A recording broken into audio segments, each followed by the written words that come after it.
Bismillahirrahmanirrahim. Assalamualaikum warahmatullahi wabarakatuh. Pertemuan keempat fikih kita kali ini akan membahas tentang bab toharoh. Sebelumnya kita telah membahas tentang bab rukun Islam dan rukun iman. Rukun Islam itu ada 5 dan rukun iman itu ada 6. Sebelum kita belajar ke bab toharoh, baiknya kita berdoa terlebih dahulu bersama-sama ila hadratin Nabiyil Mustafa Sayyidina Rasulillah sallallahu alaihi wasallam wa hadrati abaihi wa ummahatihi wa ikhwanihi minan nabiyyin wal mursalin wa ali kulli wa ashabin kulli ajma'in wa tabi'ina lahum bi ihsan ila yaumiddin, khususan ila hadrati Syekh Salim bin Samir Al-Hadrami. Al-Fatihah. A'udzubillahi minasyaitonirrajim. Bismillahirrahmanirrahim. Alhamdulillahirabbil alamin arrahmanirrahim maliki yaumiddin iyyaka na'budu wa iyyaka nasta'in ihdinas siratal mustaqim siratal ladzina an'amta 'alaihim ghairil maghdubi 'alaihim waladdallin. Amin amin ya rabbal alamin. Semoga kita bisa memahami bersama-sama bab taharah ini. Berikut adalah matan bab toharoh. Fasal tanda-tandanya balik dan syarat beristinja menggunakan batu. Bismillahirrahmanirrahim. Faslun alamatul bulughi salasun.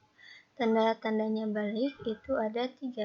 Tamamu 15 sanatan fil zakari wal unsa. Yang pertama, sempurnanya umur 15 tahun bagi laki-laki dan perempuan. Wal ihtilamu fil zakari wal unsa li 9 sinina. Yang kedua, mimpi junub bagi laki-laki dan perempuan ketika umur 9 tahun. Wal haidu fil unsa li 9 sinina. Yang ketiga, haid bagi perempuan ketika umur 9 tahun. Faslun syurutu ijza'il hajari samaniyatun. Syarat-syarat beristinja menggunakan batu itu ada 8. Ayyakuna bisalasati ahjarin. Yang pertama, harus menggunakan 3 batu. Wa ayyun kiyal mahalla. Yang kedua, batu tersebut mampu membersihkan najisnya. Wa alla yajifan najasu. Yang ketiga, najis tersebut belum kering. Wala yang taqila. Yang keempat, najis tersebut tidak berpindah. Wala yabtra'a alaihi akharu. Yang kelima, tidak ada najis baru ke tempat keluarnya najis. Wala yujawiza shafhatahu wa hasyafatahu. Yang keenam, najis tersebut tidak melewati batas garis pantat dan kemaluan. Wala yushibahu ma'un. Yang ketujuh, najis tersebut tidak terkena air. Wa an takunal ahjaru thahiratan. Yang kedelapan, batu tersebut harus suci.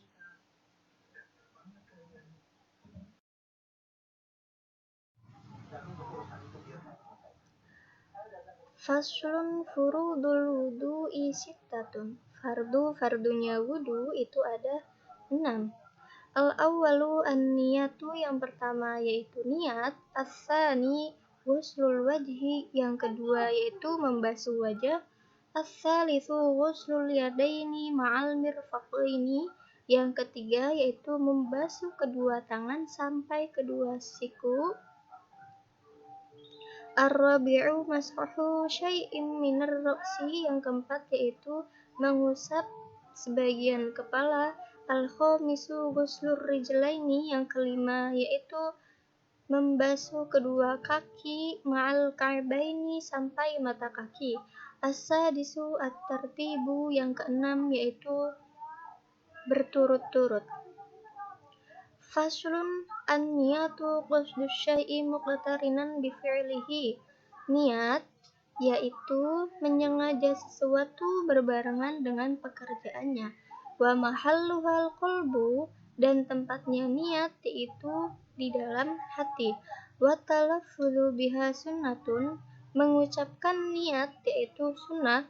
Wa waqtuha 'inda ghusli awwalin juz'in minal wajhi, dan waktunya niat yaitu ketika membasuh awal bagian dari wajah. Wat tartibu alla yuqaddima udhun ala udwin, tartib yaitu tidak mendahulukan anggota satu pada anggota yang lain.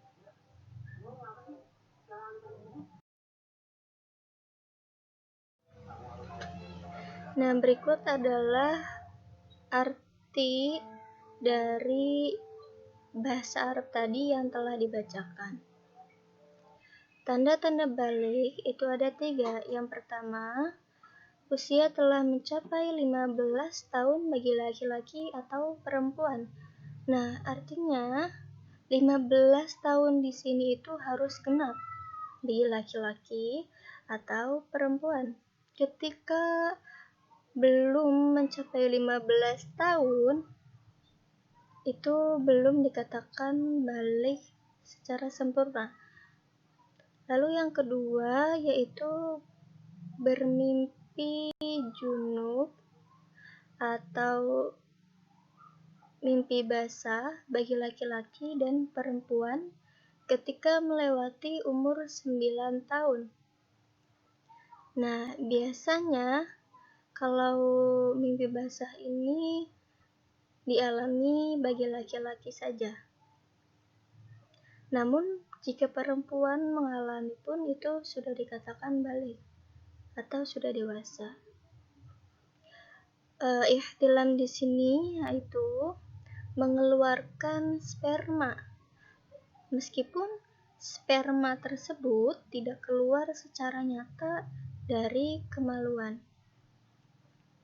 Misalkan sperma tersebut keluar, tapi seseorang tersebut menahannya, baik sperma itu keluar dari jalan biasa atau tidak biasa, dengan catatan jalur depannya itu tertutup asli sejak lahir. Nah, walaupun misalkan sperma tersebut keluar dari jalan belakang atau dubur, itu sudah dikatakan ihtilam atau masuk pada tanda-tandanya balik. Baik keluarnya saat tidur atau dalam keadaan sadar. Tadi dalam keadaan tidur itu seperti mimpi basah, dikatakan seperti mimpi basah. Atau dalam keadaan sadar, dia sedang dalam keadaan sadar, tidak dalam keadaan tidur, atau dalam keadaan bersetubuh. Itu termasuk dalam tanda-tanda balik atau ihtilam, bermimpi junub. Yang ketiga yaitu keluar darah haid bagi perempuan ketika sudah berumur 9 tahun. Nah, semisalkan dengan catatan 9 tahun itu waktunya lebih sedikit daripada 15 hari. Contoh nih, semisalkan si Nadia ini keluar darahnya 9 tahun kurang dari 16 hari, misalkan 16 hari ini mendekati 9 tahun ulang tahun, misalkan itu bukan dinamakan darah haid, tapi darah istihadah. Jika istihadah itu tetap melakukan sholat, berbeda, misalkan darahnya keluar 9 tahun sebelum 15 hari atau 14 hari atau 13 hari itu sudah masuk ke kategori darah haid.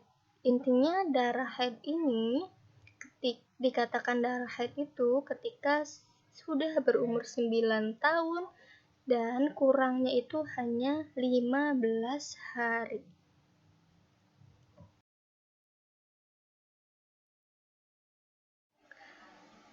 Pembahasan kedua tentang syarat menggunakan batu untuk beristinja.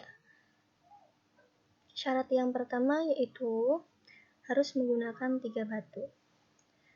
Boleh menggunakan 1 batu asalkan mempunyai 3 sisi, seperti batunya itu bentuknya seperti segitiga, mempunyai 3 sisi. Nah, jika sudah menggunakan 3 batu, akan tetapi najisnya itu masih belum bersih atau masih ada, nah diperbolehkan melebihi dari 3 batu. Dan disunahkan dengan jumlah yang ganjil. Tadi 3 batu kurang, berarti menggunakan 5 batu. 5 batu kurang bersih, menggunakan 7 batu. Yang kedua yaitu mensucikan tempat keluarnya najis dengan batu tersebut. Contoh ketika kita berak, mengeluarkan kotoran. Jika tidak ada air, atau maunya nggak mau pakai air, itu menggunakan batu tersebut. Yang ketiga yaitu najisnya belum kering. Mengapa? Karena ketika najis itu sudah kering, susah dibersihkannya dengan batu tersebut. Nah, jika susah dan pastinya tidak bisa menggunakan batu, maka harus menggunakan air. Yang keempat, najisnya belum berpindah. Semisalkan kotoran hadas kita itu berpindah ke jalan depan, itu tidak boleh menggunakan batu karena najis tersebut itu sudah berpindah. Yang kelima yaitu tidak dikenai sesuatu yang lain.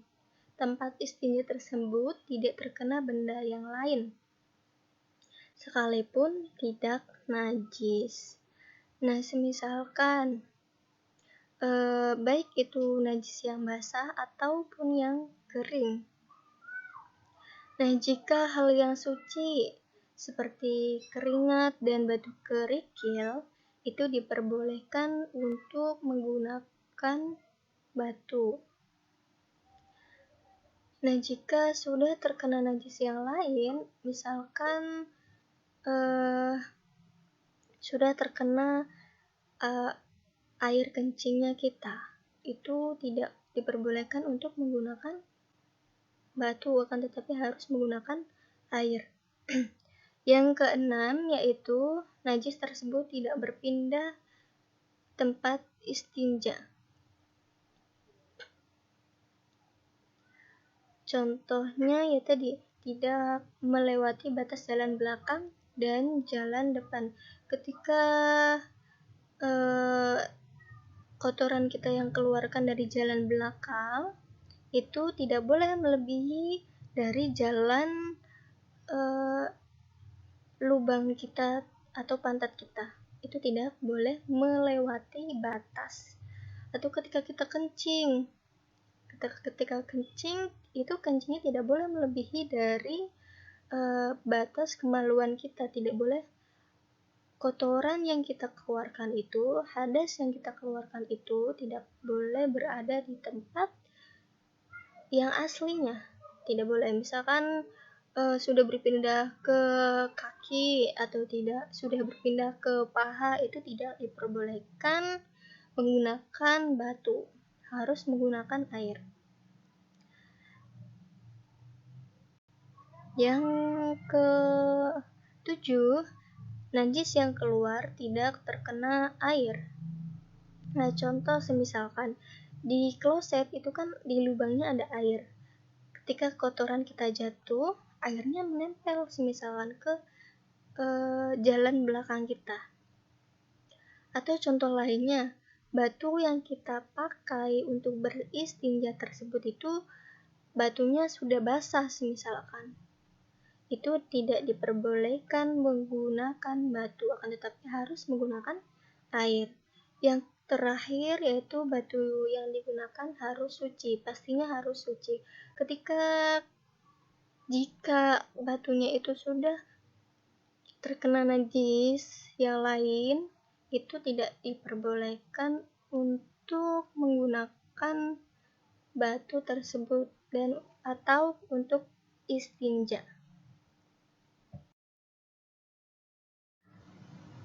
Nah, tadi telah membahas tentang istinja, itu menggunakan batu. Boleh tidak Bu, misalkan diganti dengan tisu? Itu diperbolehkan. Banyak sekali kan kalau kita ke luar negeri atau ke daerah yang tidak ada air, itu banyak di toilet umumnya menggunakan tisu saja, itu diperbolehkan karena memang tisu bisa meresap dan bisa membersihkan tempatnya najis.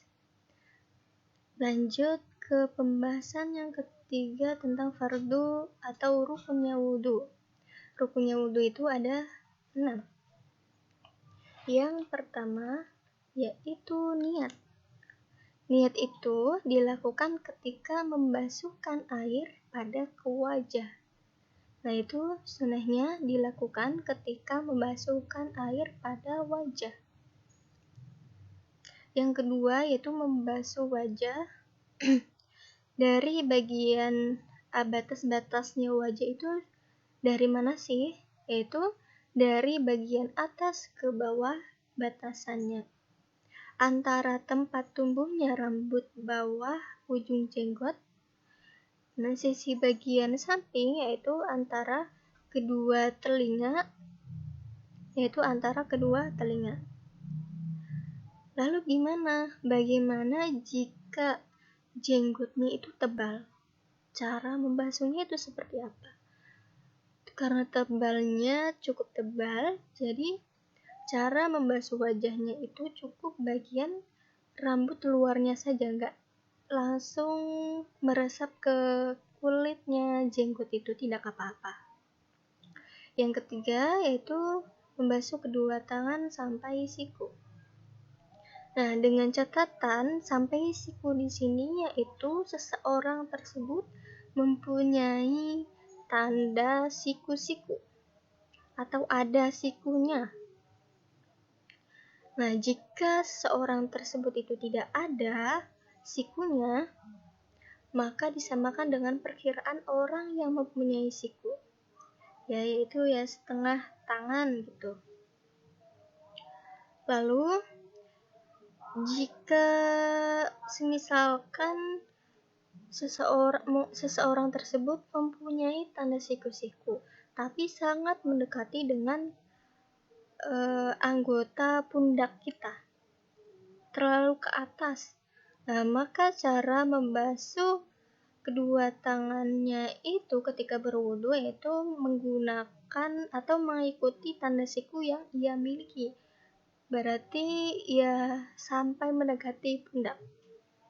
Yang keempat yaitu mengusap sebagian kepala. Mengusap sebagian kepala di sini yaitu ke rambut atau ke kulit jika seseorang tersebut tidak mempunyai rambut. Dan boleh mengusapnya itu dengan menggunakan satu tetes saja tanpa mengusapnya ke kepala, itu diperbolehkan. Atau diusap hanya satu kali saja, itu diperbolehkan. Atau sah dalam berwudunya. Yang kelima yaitu membasuh kedua kaki sampai mata kaki. Meskipun mata kaki seseorang tersebut tidak berada di tempat semestinya, misalkan mata kakinya itu mendekati dengkul semisalkan, atau terlalu ke atas dari tempat yang semestinya, itu tidak apa-apa atau harus sampai mata kaki yang ia miliki. Lalu bagaimana jika seseorang tersebut tidak mempunyai kaki bagian bawah, atau semisalkan kakinya itu buntung sampai dengkul saja atau setengahnya saja? Maka ketika ia berwudu, boleh membasuh bagian yang tersisa saja, anggota yang tersisa saja. Artinya sampai setengah kakinya saja. Karena memang seseorang tersebut hanya mempunyai setengah kaki saja. Lalu bagaimana jika seseorang tersebut tidak mempunyai kaki sama sekali? Ya, caranya itu ya tidak apa-apa, tidak membasuh kaki, karena memang tidak mempunyai. Dan yang terakhir yaitu tertib atau berturut-turut, artinya yaitu dari rukun wudhu yang pertama, niat membasuh muka dan sampai membasuh kedua kaki sampai mata kaki, itu harus berurutan. Tidak boleh semisalkan niat dulu, lalu mengusap sebagian kepala, lalu membasuh muka, itu tidak diperbolehkan.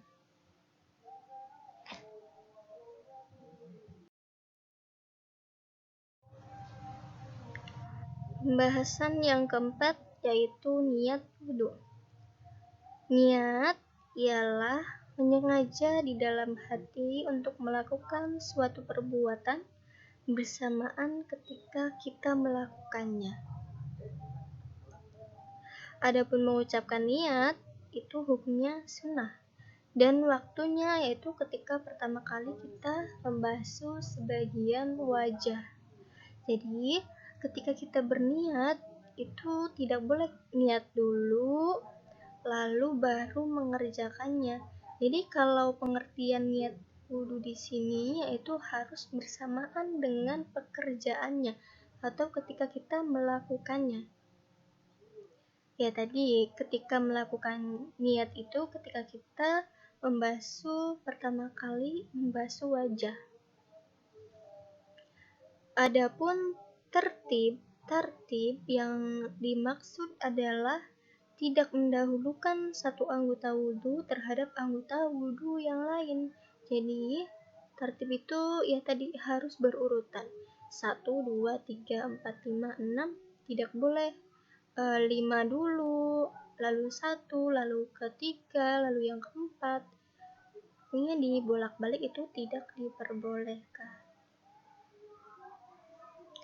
Mungkin itu saja penjelasan pertemuan keempat kita kali ini, bab toharoh atau bersuci. Jika ada pertanyaan, bisa melalui komentar di bawah, lalu dijawab melalui WhatsApp grup oleh Ibu. Sekian, mohon maaf. Wassalamualaikum warahmatullahi wabarakatuh.